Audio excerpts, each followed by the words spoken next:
नमस्ते विद्यार्थियों।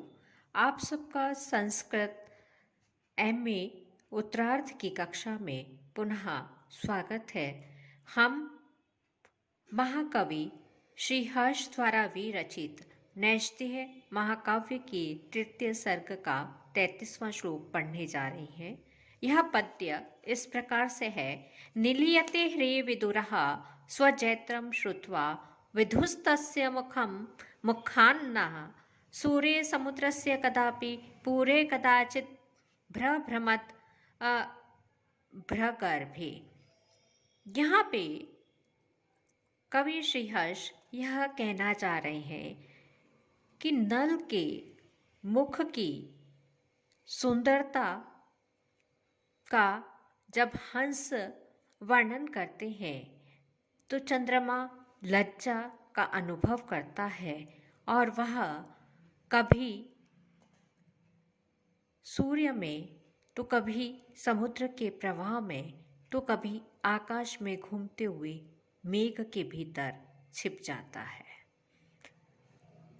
चंद्रमा का सूर्य में, समुद्र के प्रवाह में और आकाश में घूमते हुए मेघ के भीतर छिपना एक स्वाभाविक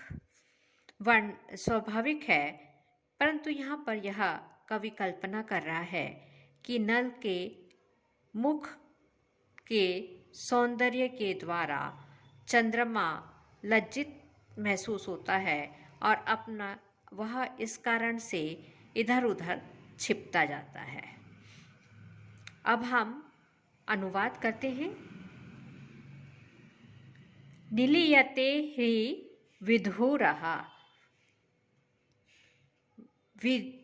स्वजैत्रं श्रुत्वा विधु। यहाँ पे विधु शब्द आया है।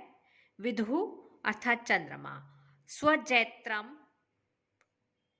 स्वजैत्रम अपने को जीत लेने वाले। तस्य नलम उसके मुख के विषय में। न मुखात हमारे मुख से। श्रुत्वा अर्थात सुनकर। ह्रे विधुरः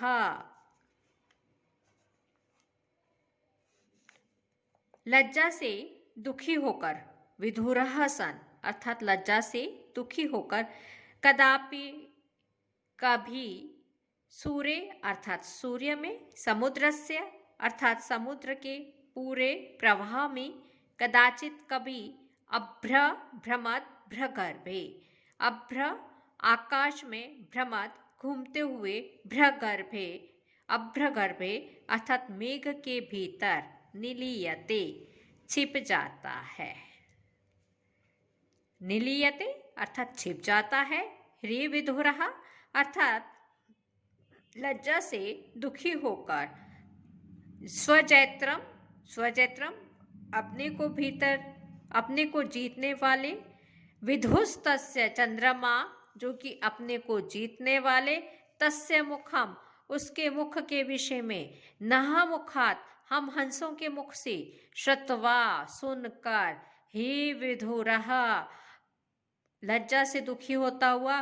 कदाचित सूर्य समुद्रस्य पूरे कभी सूर्य में कभी समुद्र के प्रवाह में। कदाचित कभी अभ्रभ्रमद भ्रगर्भे आकाश में घूमते हुए मेघ के भीतर। निलीयते छिप जाता है। यहाँ पर चंद्रमा का सूर्य मेघ आदि में जो स्वाभाविक प्रवेश है उसमें यह कल्पना की गई है कि मानो नल के मुख से पराजित होकर वह छिपता फिरता है। अतः यहाँ पर उत्प्रेक्षा अलंकार है। निलीयते पद आया है। नी उपसर्ग है। लिंग धातु लट लकार प्रथम पुरुष एक वचन। अब आगे हम 34वां श्लोक पढ़ने जा रहे हैं। संज्ञाप्य नः स्वध्वज भृत्यवर्गान् दैत्य अरिरत्य अब्जन लास्य नृत्यै तत्संकुचन्नाभि सरोजपीता धातु विलज्जम रमते रमाया। दैत्यारी अर्थात विष्णु स्वध्वज भृत्यवर्गान निज ध्वज अर्थात गरुड़ के भृत्यवर्गः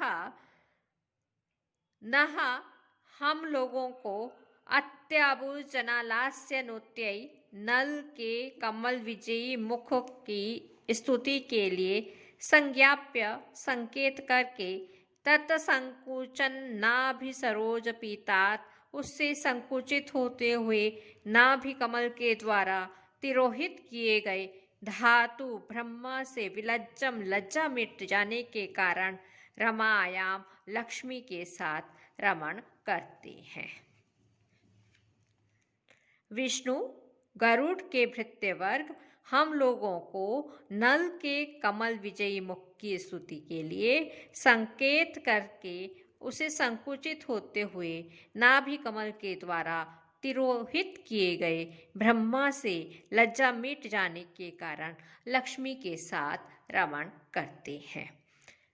भावार्थ यह है, विष्णु जब लक्ष्मी के साथ रमण करने के इच्छुक होते हैं तो उन्हें अपने नाभि कमल में स्थित ब्रह्मा के कारण संकोच होता है, इसलिए वे हंसों को नल के कमल विजयी मुख की स्तुति करने का संकेत करते हैं।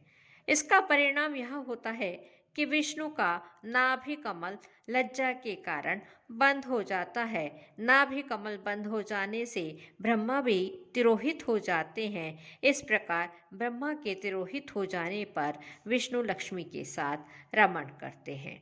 यहाँ पर कमल के बंद होने और विष्णु के रमण कार्य में कोई भी संबंध नहीं है, पर संबंध की कल्पना की गई है, इसलिए अतिशोक्ति अलंकार है। उपमान कमल का तिरस्कार होने से यहाँ पर प्रतीप अलंकार है। संज्ञाप्य पद आया है, समुपसर्ग ज्ञा धातु फिर उससे णिच हुआ और ल्यप बना। सरोजम सरस सरस जन और ड प्रत्यय रमते रम धातु लट लकार प्रथम पुरुष एक वचन। आज हम यहीं पर समाप्त करते हैं। सभी की मंगल कामना करते हुए सर्वे भवन्तु सुखिनः, सर्वे सन्तु निरामया, सर्वे भद्राणि पश्यन्तु, मा कश्चित् दुःखभाग् भवेत्। ओम शांति शांति शांति। धन्यवाद।